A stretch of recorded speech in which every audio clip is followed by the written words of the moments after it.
चाषीर सर्वांगीन उन्नति पई भारत सरकारक कृषि और कृषक कल्याण मंत्रालय तरफ प्रस्तुत प्रायोजित कार्यक्रम किसान वाणी।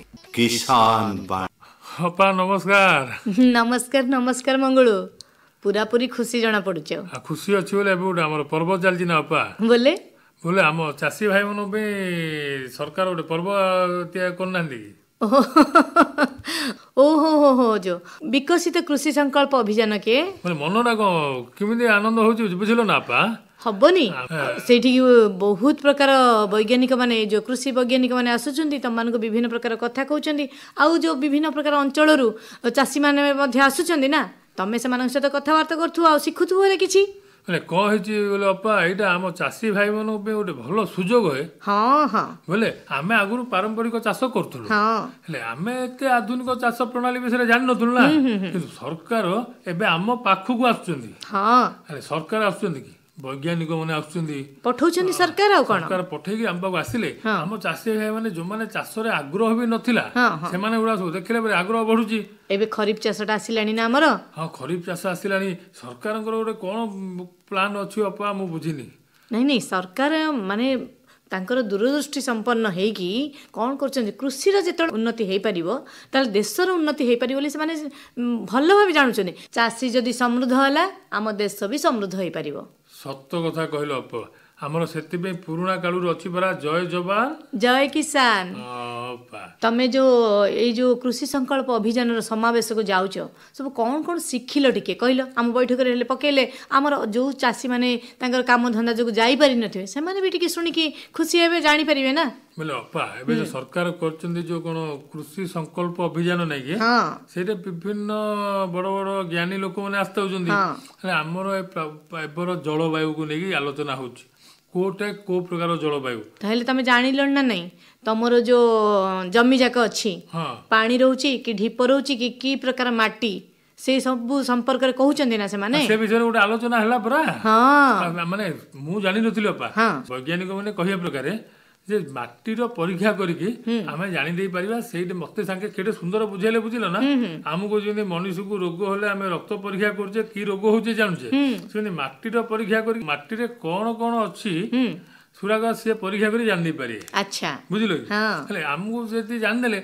हमको सेठी की को सारर आवश्यकता अछि को सारर आवश्यकता नाही से सब आमे जान दे परिबा आ केते की पानी रहइबो जमी रे को प्रकार धान तमे अमल करि परिबो तम जमी रे सेठी तमे सब जानि परिबो ना सब कथा कहउजंदी हेले तमे का से तो कथा वार्ता करिलोनी टिके। हां बरा सेरे जने आस्तिले बोलजे हमरो मांडी सार संजीव कुमार मांडी सार हला। अच्छा अच्छा मु सार से हमर कृषि वैज्ञानिक जने हां से माटी विभाग रो वैज्ञानिक है कोन तम भाषा रे कोन सॉइल डिपार्टमेंट रो जने वैज्ञानिक हे मो तुंदरे जाउनी से एग्रोनॉमिस्ट ना कोन कहले ताको कृषि विज्ञानी है। हां हां हले ताको सहित कथा हली कथा ही पचाली सार कोन एटा भल मंद कहयारु केने सुंदर भाव आज्ञा कहले सुनियो कि मु कोन सुनिबी हमर चाषी भाई माने मध्ये जगी की रहिचंदी सुनिबे बोली कि नुआ नुआ कोन आलोचना हेची हेले चालू न अपा मु कोन कथा हिची तमे सुनो। हां आ हमर चाषी भाई माने मध्ये सुनिबे चलो अपा।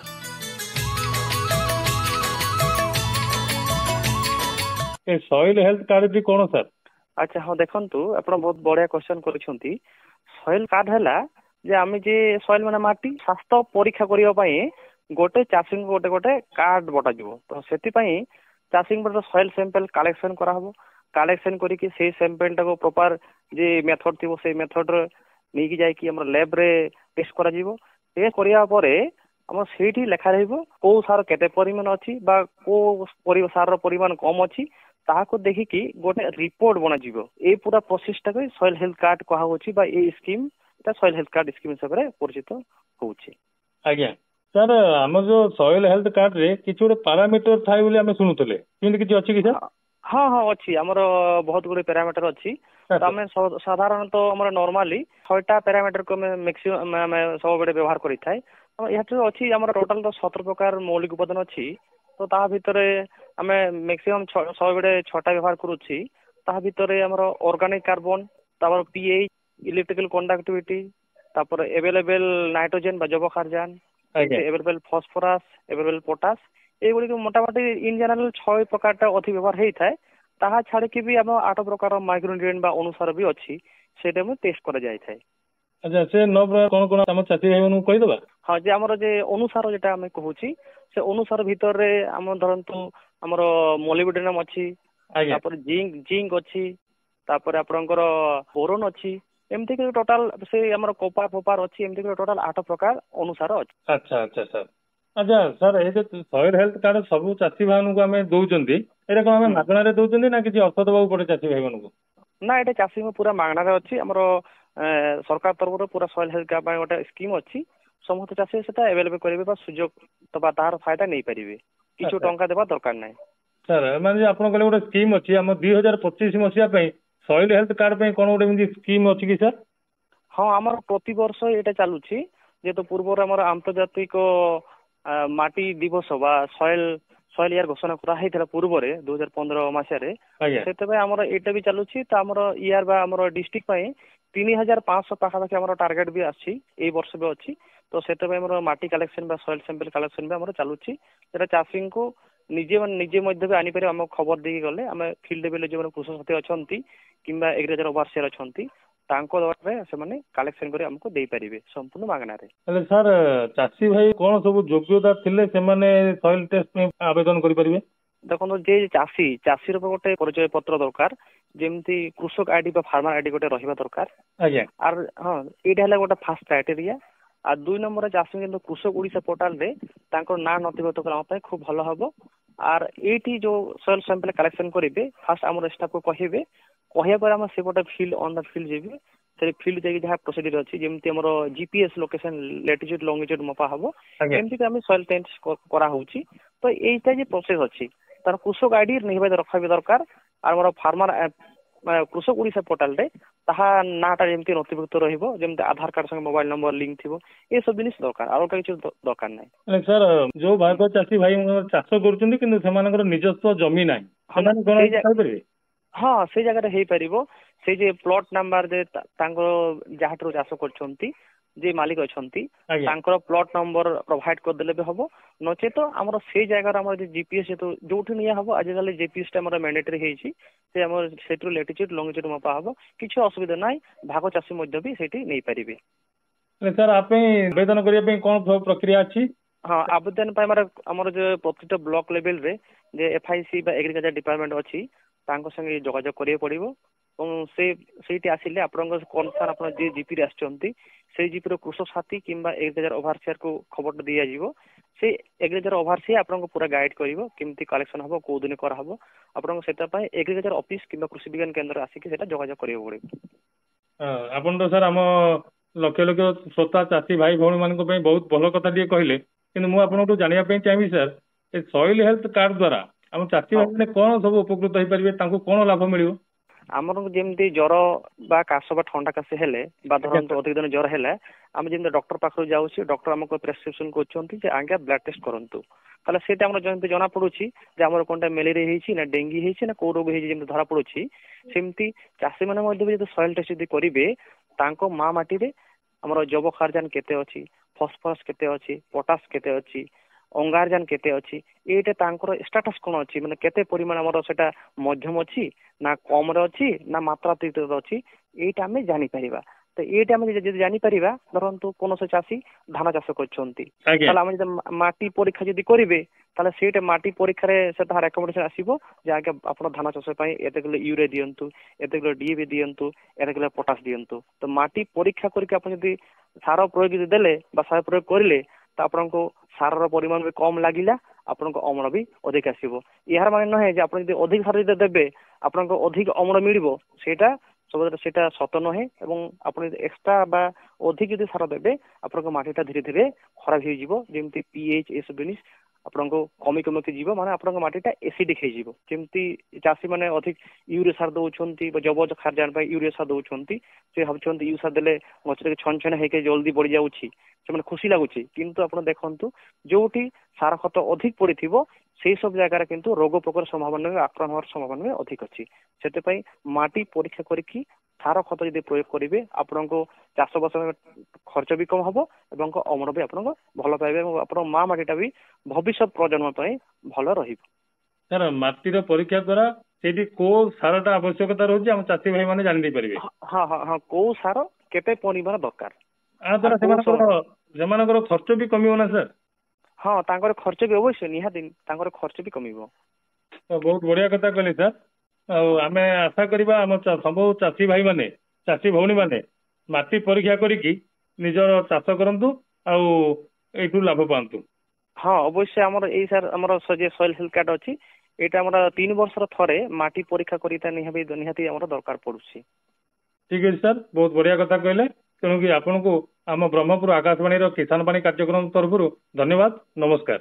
ହଁ ଧନ୍ୟବାଦ। ମଙ୍ଗୁଳୁ ଅପା ତମେ ତ କେଡେ ସିଆଣିଆ ହେଇଗଲଣି ଆଉ କଣ ସିଆଣିଆ ଚାଷ କରୁଛୁ ପିଲା ବେଳୁ କରୁଛୁ 32 ବର୍ଷ ହେଲା ଚାଷ କଲେଣି। ଏବେ ମାଣ୍ଡି ସାର୍ ହେଲେ କେଡେ ସୁନ୍ଦର ତମକୁ ବୁଝେଇଦେଲେ। ଏବେ ଜାଣିପାରିଲ ନା ନାଇଁ ତମ ଜମିରେ ସବୁ କି ପ୍ରକାର ମାଟି ଅଛି କି ପ୍ରକାର ଚାଷ କରିବ କି ପ୍ରକାର ବିହନ ଆଣିବ। ମାନେ 3 ବର୍ଷକୁ ଥରେ ସେ ମାଟି ପରୀକ୍ଷା ହବା କଥା କହିଲେ ବୁଝିଲେ।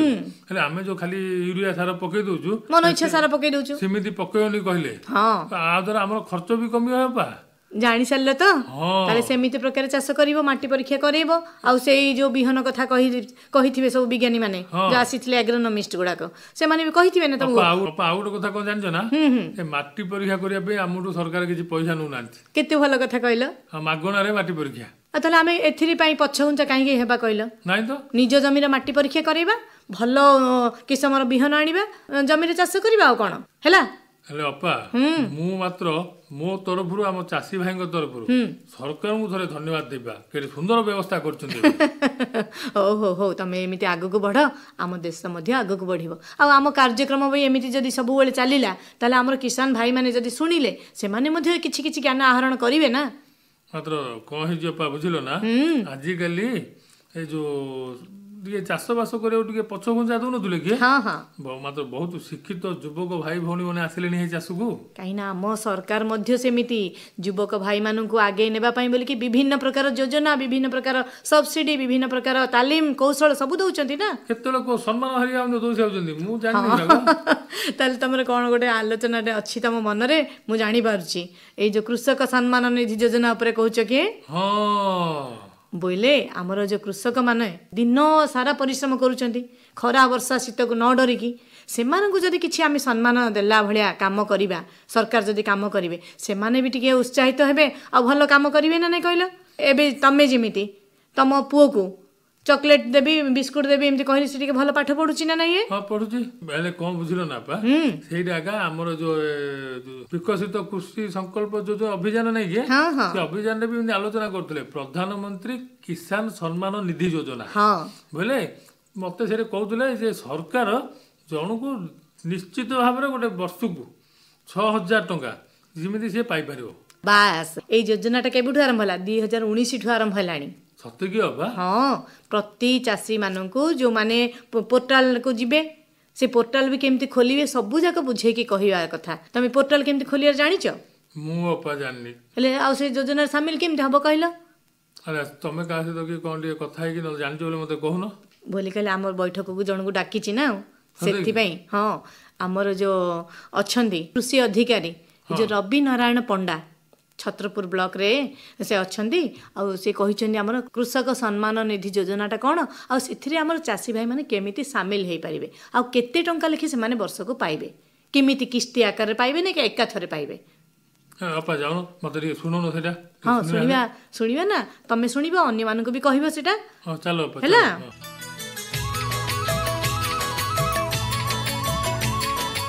এই যোজনাটি প্রতি বর্ষ 3 ଥରେ 2000 କରିଦେଉଛେ ମୋଟ 6,000 ଟଙ୍କା ଦିଆହେଉଛି। ଏଇଟା ଆଜି 19ତମ ହେଉଛି କାରଣ ଏଇଟା 2019 ମସିହାର ପ୍ରଥମ ଷ୍ଟାର୍ଟ ହୋଇଥିଲା ଯେଉଁଟାକି ଆଜି 19ତମରେ ପ୍ରଧାନମନ୍ତ୍ରୀ କରିଛି। ତେଣୁ ଚାଷୀମାନଙ୍କୁ ଆମେ ଡାକିଛୁ ସେଇ ଚାଷୀମାନଙ୍କୁ ଡାକିଛୁ ଯେଉଁମାନଙ୍କ ଖାତାକୁ ଆଜି ପ୍ରଧାନମନ୍ତ୍ରୀ ଓପନ୍ କଲା ମାନେ କ୍ଲିକ୍ କଲା ମାନେ ତାଙ୍କ ଆକାଉଣ୍ଟକୁ ଯାଉଛି। ତାଙ୍କ ମୁଖ୍ୟ ଉଦ୍ଦେଶ୍ୟ ହେଉଛି ଚାଷୀଙ୍କୁ ତାଙ୍କ ଚାଷ ପୂର୍ବରୁ ସହାୟତା ରାଶି 2,000 ଟଙ୍କା ଦିଆହେଉଛି ଯଦ୍ୱାରା କି ତାଙ୍କର ବିହନ କିଣିବେ କିମ୍ବା ଦରକାର ସମୟରେ ଔଷଧ ଟିକେ କିଣିବା ପାଇଁ ପଇସା ଅଭାବ ଥାଏ ଏଇଟା ତାଙ୍କୁ ଛୋଟ ଛୋଟ ଚାଷୀଙ୍କୁ ସହଯୋଗ କରେ। ଆମ 22ଟା ବ୍ଲକରେ ଆମର ଆଜି ଦିନରେ 1,70,193 ଜଣ ଚାଷୀଙ୍କୁ ଆଜି ମିଳୁଛି ଯେଉଁଟାକି आस्ते आस्ते चाषी मैंने आसुच्च नाम पंजीकरण कर बढ़ुची कारण गला 18तम आम 1,57,643 जन को देलु चाषी मान विभिन्न बैंक खाता जमी खाता एवं EKYC इत्यादि तदारख कर भारत सरकार से प्रदान कर बर्तमान चाषीटे जनसेवा केन्द्र जीव कि मो सेवा केन्द्र जीव आगे CM किसान पोर्टाल अच्छी से ओडिशा सरकार CM किसान योजना CM किसान से पंजीकृत करा पड़ो से तार जमी तार कृषक प्रमाण पत्र बा जमी तार रेकर्ड बैंक खाता और तार भोटर आईडी आधार नंबर इत्यादि भरण करा पड़ो भरण कर सारापर CM किसान जो पोर्टाल अच्छी से ओडिशा सरकार तरफ एप्रुव है ना जीव से चाषी ना गुड़ा जाऊँगी जो मान रेशन कार्ड अच्छी क्षुद्र मध्य तथा ए वर्ष प्रधानमंत्री किसान योजना आमर अर्बान चाषी उपकृत हो पारे बर्तमान जो नियम अच्छी रेशन कार्ड हो सारापर हम जदि ना आगामी दिन में मार्च मसरे गोटे पोर्टाल खोलिए जोटि से रेशन कार्ड मैंने अप्लाई करें हाँ देख ना ए जो बैठक आकाशवाणी जो कार्यक्रम होनी कि बापा किसान वाणी पूरा केड़े आग्रह लगुच केते नुआ कथा सब सुनौछ हे नहीं नुआ कथा माने तमे माने सब केमिति आगु को बढ़िबो जमी रे केमिति हमर चारियाडे जमी पड़िया ही पड़ुची से पड़िया जमी रे भी आमे विभिन्न प्रकार चाष करिके केमिति लाभवान हे परिबा माने को हे कि बाबा मु तो चाष बास रु टिके दूरे जी भाबुतली आ एबे एबे जो बैठक आसिला परे किसान वाणी कार्यक्रम सब सुनला परे केते केते बड़ बड़ लोकंकर कथबार्ता सुनला परे आउ थरे मते पूरा युवक भलिया लागुच जोश पळे आसिला नै कि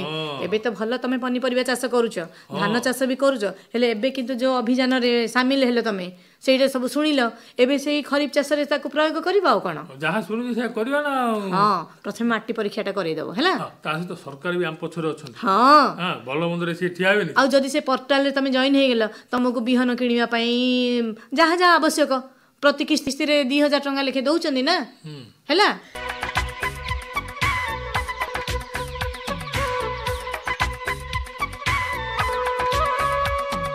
विकसित कृषि कहानी कहब आकाशवाणी कार्यक्रम किसान वाणी भारतर कृषि और कृषकर गाथा और कौशल भारत भूखंडर विश्व प्रगति पाई अतुलनीय अवदान कृषि और कृषकंकर कल्याण हित पाई मार्ग मंथन आकाशवाणी किसान वाणी कार्यक्रम निहाती शुणंतु निश्चय मतामत दियंतु।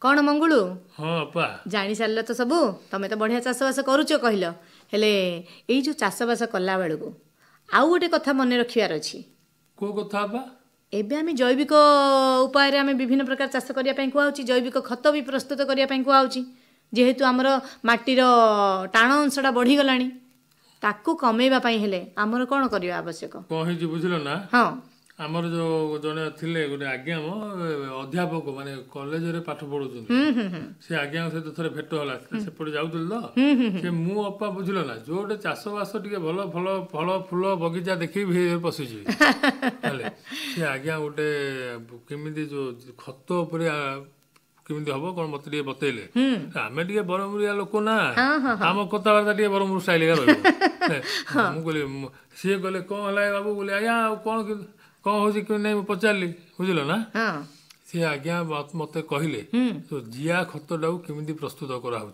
अच्छा कले से केते लाभ होची मत कहले तमे आ कौन सार किणवनी एगा ताकू व्यवहार केमते करियो सब बतैथिबे आ कोन दी तीनटा ड्रम से रखिचंती किमिति को भाग परिमाण रे सेई ड्रम गुडा देखि कि तमर इच्छा लागी कोन होची कोन नै बोली कि जानिया पई जानिया गली से गोबर पकैचंती आउरी कोले छेली लेनी आनिले पकै परिबो एले तांको से तो कथा ना नै बा तांको से कथावार्ता हेली ना हेलो ताला हम बैठक रे पकेबा ना नै सेटा टी बैठक रे पकेले मु तो सिना जानली हमर जो सुनुचंती श्रोता भाई भौणी माने से माने भी जानिबे जिया खत करिकि भी लाभवान हे परिबे आ जिया खत को निज जमी रे भी पकेई परिबे से विषय रे हम कथा ही आसिल ना अच्छा ताले निश्चय हम बैठक रे पकेइबा चलो बाबा ए आज्ञा नमस्कार नमस्कार आज आम बैठक रे मु आपन को स्वागत करूची हला कोन हिजी बोले जो मु देखिली तुम गाँव से जैविक खत प्रस्तुत करूल सेटा टिके आम चाषी भाई मन को सुनिया भी मु डाकिछि हेले मते आग कहलो जैविक खत बोले कोन है सेटा जैविक खत अर्थ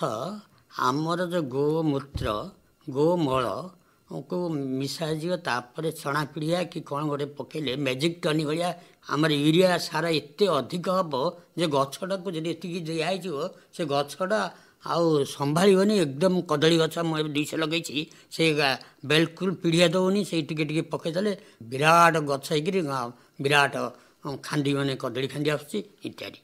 କି କଥା କହିଲେ ଆଜ୍ଞା, ଜୈବିକ ଖତର ଏତେ କାମ କି? ଏତେ କାମ।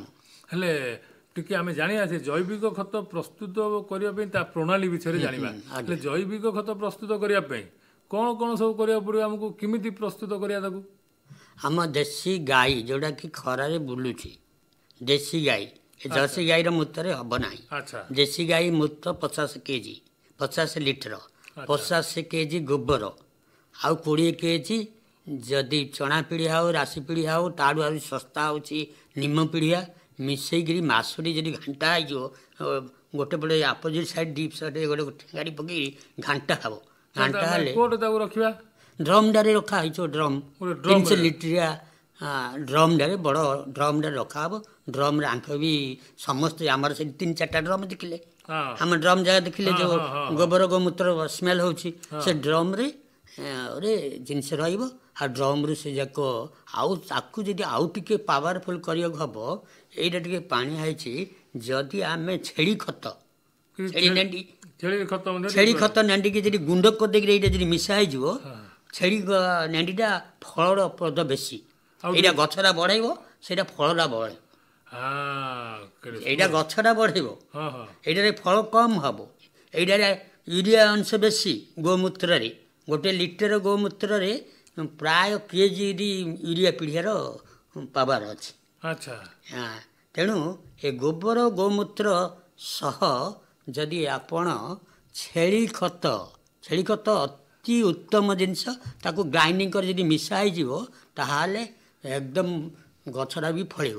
ଆଉ ଗୋଟେ ପ୍ରୋସେସ୍ ବି ଅଛି, ଗଛ ଫଳନ୍ତି ଯଦି ଫଳୁନି, ଏ ଯେଉଁ ମାଛ କାଟୁଛନ୍ତି, ମାଛ ଯାକ ଯେଉଁ କାଟିକି ମୁଣ୍ଡ ନାଞ୍ଜ ସବୁ ଫିଙ୍ଗି ଦେଉଛି, କାତି ଫାତି ଫିଙ୍ଗି ଦେଉଛି, ସେଇଟା ମୁଁ ଗୋଟେ ଡ୍ରମ୍ କରିଥିଲି ନେମ୍ବୁଜ ଗଛରେ, ଡ୍ରମ୍ ଟିରେ ଭରି କରିଦେଲି, 2 ବସ୍ତା 3 ବସ୍ତା ନେଇକରି ଭରି କରିଦେଲି, ପାଣି ଭରି କରିଦେଲି ଡ୍ରମ୍ଟାରେ। ପ୍ରାୟ ମାସେ 2 ମାସ ପଚକା ହେଲା ପରେ ଦେଇଦେଲି, ଏତେ ଇମ୍ୟୁନିଟି ଫଳିଲା, ଏତେ ଅଧିକ ଫଳିବ, କାରଣ ସେଇଟାରେ ରହିଛି ଏ ଯେଉଁ ଫସ୍ଫରସ୍ ଅଂଶ, ପଟାସ ଅଂଶ, ଏ ସବୁଯାକ ରହିଛି ଏ ଯେଉଁ ଗଛର ଏ ଯେଉଁ ହାଡ଼ରେ, ଆଉ ଏ ଯେଉଁ ମାଛ ଇଏର ହାଡ଼ରେ, କାତିରେ, ଲାଞ୍ଜରେ ଇତ୍ୟାଦି। ହେଲେ ଆଜ୍ଞା, ତମେ ସିନା ପାଠ ପଢ଼ୁଆ ଲୋକ ବୋଲି ଏତେ କଥା ଜାଣିଛ, ଆମେ ଚାଷୀ ଲୋକ କ'ଣ ସବୁ ଜାଣିପାରୁଛୁ କି? ତମେ ଟିକେ ଆସିକିରି ଆମକୁ ଟିକେ ଟିକେ ଗୁଡ଼ା କହିଲେ ଆମେ ଜାଣନ୍ତୁନି। ଆଜି ସିନା ମୁଁ ଭେଟିଲି ବୋଲି, କେଡ଼େ ସୁନ୍ଦର ତମ ବଗିଚାରେ ଦେଖିଲି କଦଳୀ ଗଛ କେଡ଼େ ସୁନ୍ଦର ହେଇଛି, କେଡ଼େ କେଡ଼େ କଥା ହେଇଛି। ହେଲେ ଏତେ କଥା ସବୁ ଏ ଜୈବିକ ଖତରେ ଅଛି, ତାଦ୍ୱାରା ଆମର ଖର୍ଚ୍ଚ ବି କମିବ ତ? କିଛି ଖର୍ଚ୍ଚ ହେବନି ଆଜ୍ଞା। ଗୋଟେ ଗାଈଟାରେ ଯେଉଁଟା ଫିଙ୍ଗି ଦେଉଛନ୍ତି, ଆପଣ ଯେଉଁ ଫୋପାଡ଼ି ଦେଉଛନ୍ତି, ପାଳ ଯାକ ଯେଉଁ ଫୋପାଡ଼ି ଦେଉଛନ୍ତି, ଆଉ ଗୋବର ଗୋମୂତ୍ର ଯାକ ଯେଉଁ ଫୋପାଡ଼ି ଦେଉଛନ୍ତି, ସେ ଫୋପାଡ଼ିବା ଜିନିଷରେ ଆପଣଙ୍କର ଘରର ଫୋପାଡ଼ିବା ଜିନିଷରେ ଆପଣ 2 ଏକର 4 ଏକର ଚାଷ କରିପାରିବେ ବିନା ପିଡ଼ିଆରେ ଆଜ୍ଞା। ଆଚ୍ଛା, ବିନା ପିଡ଼ିଆରେ ଯଦି ଆମେ ବି ଯେଉଁ ଉତ୍ପାଦନ ପାଇବା, ସେଇଟା ବି ଆମ ଦେହ ପାଇଁ ଭଲ ନା? ହଁ, ଭଲ ନିଶ୍ଚିତ। ଆପଣ କେମିକାଲ ଏବେ ଦୁନିଆରେ ଆଗ ଥିଲା ଗ୍ରୀନ୍ ରେଭଲ୍ୟୁସନ୍ 1966 ମସିହାରେ ଆମର ତାମିଲନାଡୁର ସ୍ୱାମୀନାଥନ୍ ଗ୍ରୀନ୍ ରେଭଲ୍ୟୁସନ୍ କଲେ। ସେତେବେଳେ 50 ନିୟୁଟନ ଖାଦ୍ୟ ଉତ୍ପାଦନ ହେଉଥିଲା 1961-62ରେ। ଏତେ ଖାଦ୍ୟ ଉତ୍କଟ ଅଭାବ ହେଲା, କିନ୍ତୁ ଗ୍ରୀନ୍ ରେଭଲ୍ୟୁସନ୍ କ'ଣ? ଅଧିକ ଅମ୍ଳକ୍ଷମ ବିହନ, ହାଇ ୟିଲ୍ଡିଂ ବିହନ, ସାର, କୀଟନାଶକ ଔଷଧ, ଆଉ ପାଣି ଜଳସେଚନ ଇତ୍ୟାଦି। ଏ ଯେତେ ଗ୍ରୀନ୍ ରିଭଲ୍ୟୁସନ୍ ଯେଉଁ ହେଲା, ବଢ଼ିଲା 5 ଗୁଣ ପ୍ରଡକ୍ସନ୍ ବଢ଼ିଛି, 50 ନିୟୁଟନ 250 ନିୟୁଟନ। କିନ୍ତୁ କ'ଣ ହେଇଛି? ରୋଗ ଯାକ ପ୍ରତି ଲୋକ କ୍ୟାନ୍ସର, ହାର୍ଟ ଡିଜିଜ୍, କିଡ଼ନୀ ଖରାପ, ଆଉ ସବୁ ସେଇ ଯେଉଁ ସ୍ୱାମୀନାଥନ୍ କାନ୍ଦିଲେ ମଲାବେଳୁ, ମୁଁ କାହିଁକି ଗ୍ରୀନ୍ ରିଭଲ୍ୟୁସନ୍ କଲି ବୋଲି। ଯଦି ମରିଯାଇଥାନ୍ତା ବି ଭଲ ହେଇଥାନ୍ତା, ବଞ୍ଚିଲେ ଖାଇବା ନ ପାଇକିରି ମରିଯାଇଥିଲେ ସେଟା ଭଲ ହେଇଥାନ୍ତା, ଆଉ ଯଦି ବଞ୍ଚିଲେ କିନ୍ତୁ ରୋଗ ଆଣିଲେ। ଦିନକୁ ଜଣଙ୍କର 1000-2000 ଟଙ୍କା ମେଡିସିନ ଖର୍ଚ୍ଚ ହେଉଛି। ହେଲେ ଆଜ୍ଞା ଆମେ ଯୋଉ ଜୈବିକ ଖତ ବିଷୟରେ କଥା ହେଲେ ନା ଆଜ୍ଞା, ହେଲେ ମୁଁ ଏଇଠୁ ଗୋଟେ କଥା ଜାଣିଲି ଯେ ଆମେ ଯୋଉ ଆମକୁ ଟିକେ ପରିଶ୍ରମ କରିବାକୁ ପଡିବ, କିଛି ନା ଆମ ଉତ୍ପାଦନ ଟିକେ ବଢେଇବା ପାଇଁ ହେଲେ ଆମକୁ ଟିକେ ପରିଶ୍ରମ କରିବାକୁ ପଡିବ। ଆମେ ଯୋଉ ଆଜିକାଲି ଆଉ ଗୋମାତାର ସୁରକ୍ଷା ଗାଈ ଭାଇ ରଖୁଥିଲେ ଆଉ ରଖୁନାହାନ୍ତି, ଆମେ ସମସ୍ତେ ଗୋଟେ ଦିଟା ଗାଈ ରଖିବାକୁ ପଡିବ। ଆମ ପରିବେଶର ସୁରକ୍ଷା ତଥା ଆମ ଭବିଷ୍ୟତ ପିଢି ଆମ ନାତି ନାତୁଣୀ ଭଲ ମନ୍ଦ ତାଙ୍କ ଦେହ ଦେଖିବା ନିଶ୍ଚିତ ତାଙ୍କ ପାଇଁ ଯଦି ଆମେ କଣ ହେଲେ କରିବାକୁ ପଡିବ ହେଲେ ଆମକୁ ଆଜିଠୁ ଆମ ଚାଷବାସରେ ଜୈବିକ ଖତ ପ୍ରୟୋଗ କରିବାର ଅଛି। ଜୈବିକ ଖତ ପ୍ରୟୋଗ କରିବା ବେଲେ ଆମକୁ ଗାଈ ରଖିବାର ଅଛି କି ଛେଳି ଚାଷ କରିବାର ଅଛି, ସେ ଖତ ପ୍ରୟୋଗ କରିବାର ଅଛି ନାଇଁ? ବଢିଆ କଥା କହିଲ ଆଜ୍ଞା। ଏବେ ସବୁ ଗୋଶାଲା କରାହେଇଛି, ଗଭର୍ଣ୍ଣମେଣ୍ଟ ଗାଈ ଛାଡ଼ିବନି। ଗୋଶାଲା ଏବେ ମନେକର ମଳାଭଞ୍ଜା ପାଖରେ ରାଧାଶ୍ୟାମ ଗୋଶାଲା ଅଛି, ସେଇଠି 300 ଗାଈ ଅଛି। 300 ଗାଈ ଯଦି ପ୍ରୋଡକ୍ସନ୍ ହେବ ଖତ, ମୁଁ ଏବେ 50ଟା ଡ୍ରମ୍ ରଖିଗଲି, ତାଙ୍କ ସହିତ ଡିସ୍କସନ୍ କରି ଆସିଛି। 50ଟା ଡ୍ରମ୍ 200 ଡ୍ରମ୍ରେ ଯଦି ହେବ, ପ୍ରାୟ ସେ ଏରିଆରେ ପିଡ଼ିଆ ଦରକାର ନାହିଁ। ସମସ୍ତେ ଯଦି 10 ଟଙ୍କା 20 ଟଙ୍କାରେ ଦିଆହେଲେ ସମସ୍ତେ ଚାଷ ଅଧିକ ହବ, ଆଉ କିଛି ଦରକାର ନାହିଁ। ଆଉ ତ ବଢିଆ କଥା କହିଲ, ଗୋଶାଲାରୁ ଯାଇକି ଗୋଶାଲାରେ ଯଦି ରଖିଦବା ସଂଗ୍ରହ କରିବା ହେଲେ ଆମେ ପରିବା ନାଇଁ? ହଁ ନିଶ୍ଚିତ। ଗୋଶାଲାକୁ ଅର୍ଥନୀତି ଆଦାୟ ହବ, ଗୋଶାଲାଟା ଚାଲିବ, ତାଙ୍କର ଇନକମ୍ ହବ, ଆମର ପ୍ରାକୃତିକ ଚାଷ ହେଇପାରିବ। ବହୁତ ବଢିଆ କଥା କହିଲ ଆଜି। ହଉ ଆଉ ଥରେ କେତେବେଳେ କଥା ହବା। ରହିଲି ନମସ୍କାର। ନମସ୍କାର, ଧନ୍ୟବାଦ। ଦେଖିଲ ଅପା କେମିତି ଆମେ ନିଜେ ସ୍ୱାବଲମ୍ବ ହେଇପାରିବା କଥା ସେ ଆଜ୍ଞା କହିଲେ। ସେଥିପାଇଁ ପରା କହିଲି ଆମ ମଙ୍ଗୁଳୁଟା ଏବେ ସିଆଣିଆ ହେଇଗଲାଣି। ସିଆଣିଆ ନହେଲେ ମଧ୍ୟ ଆଜିର ଯୋଉ ଦୁନିଆ ଯୋଉ ପ୍ରକାର ଦରଦାମ ବଢିଲାଣି ଅପା, ନହେଲେ ଆମେ ଚଳିବା କେମିତି? ନାଇଁ ସମୟ ସହିତ ତାଳ ଦେଇକି ଯଦି ଆମେ ଚାଲି ନ ପାରିବା ତାହେଲେ ଆମେ ପଛରେ ଏକା ରହିଯିବା। ଯେ ଆମେ ଯିଏ ବୁଝିପାରିବ ସେ ବୁଝିପାରିବ। ଯଦି ଏବେର ସୁଯୋଗଟାକୁ ଆମେ ଦେଖିବା, ଆମ ଭବିଷ୍ୟତ ପିଢି ପାଇଁ ଅନ୍ଧାର ହେଇଯିବ। ଏବେ କ୍ଷଣିକ ସୁଖ ପାଇଁ ଯେ ସାରା ଜୀବନଟା ଆମେ ଦୁଃଖ ପାଇଁ ବୋଲି କହୁଛୁ, ସେଇ କଥାଟା ସତରେ ପରିଣତ ହେଇଯିବ। ତେଣୁକରି ନାଇଁ, ମୁଁ ଭାବିଲି ଏବେଠୁ ଆମକୁ ବେଳ ଥାଉ ଥାଉ ପାଗ ଭିଡ଼ିବାକୁ ପଡ଼ିବ। ଆମେ ବଞ୍ଚିବା ଆଉ ଆମ ଭବିଷ୍ୟତ ପିଢି ମଧ୍ୟ ବଞ୍ଚିବେ। ବାସ୍, ଆମେ ବଞ୍ଚିବା ସହିତ ଅନ୍ୟମାନଙ୍କୁ ମଧ୍ୟ ବଞ୍ଚିବା ପାଇଁ ସୁଯୋଗ ଦେବା। ଅନ୍ୟମାନଙ୍କ ସହିତ ଭବିଷ୍ୟତ ପିଢି କଥା ଭାବିବା ଯେ। ବଢିଆ କଥାଟେ କହିଲ, ବଢିଆ ଆଲୋଚନା ବି ଆମର ହେଲା। ଆଉ ଦେଖ, ଏମିତି ତମ ସହିତ କଥା ହେଲା ବେଳକୁ ତମେ ତ ନୂଆ କଥା ଶିଖିକି ଆସିଛ ବୋଲି କି ଯିବା କଥା ନା ଧରୁନ। ମୋର କିନ୍ତୁ ସେପଟେ ଗଲେ ରାନ୍ଧିବାର ଅଛି ଯେ। କଣ କରିବା ପା, ଏବେ ତ ମନ ଶ୍ରଦ୍ଧା ଲାଗୁଛି। ଆମର ଗୋଟେ କୃଷି ଉତ୍ସବ ଚାଲିଛି ଏବେ ଆମର। ତମର ସିନା ବାସନ୍ତୀ ରାନ୍ଧି ଦେଇଥିବ, ତମେ ଉତ୍ସବରୁ ଆସିଲ, ଗଲ, ଖାଇଦେଲ, ଶୋଇପଡିଲ। ମୁଁ କିନ୍ତୁ ଗଲେ ରାନ୍ଧିବି ଯେ। ମୁଁ ଗଲେ ଆଉଥରେ ଆମ ଗାଁର ଚୌପଟରେ 5-10 ଲୋକ ବସିଥିବେ, ବାସନ୍ତୀ ସବୁ ପଚାରି ବୁଝିବ ନା ଆଜି କଣ ହେଲା କଣ ନାହିଁ କୁହ। ସେଇଟା ନିହାତି କହିବ ଯେ ସମସ୍ତଙ୍କୁ ବୁଝେଇକି ଭଲ ଭାବେ ହେଲା। ଏଇ ଯୋଉ ଜିଆ ଖତ ଉପରେ କହିଲ, ଆଉ କଣ ମାଟି ପରୀକ୍ଷା କଥା କହିଲ, ଆଉ ଯୋଉ ସେ ଆଜିର ଅଭିଯାନରେ ଯୋଉ ସମାବେଶ ହେଇଥିଲା, ସେ ସମାବେଶରେ କଣ ସବୁ ଆଲୋଚନା ହେଲା ସମସ୍ତଙ୍କୁ କହିବ ହେଲା। କାଲିକି ଅପା ଯୋଉ ଗୋଟେ ବୈଠକ ହବ, ପୁରୀ ଇଡଲି ମାରି ଦେଇକି ଯିବି। ହଉ ଯିବା, ଚାଲ ତାହେଲେ।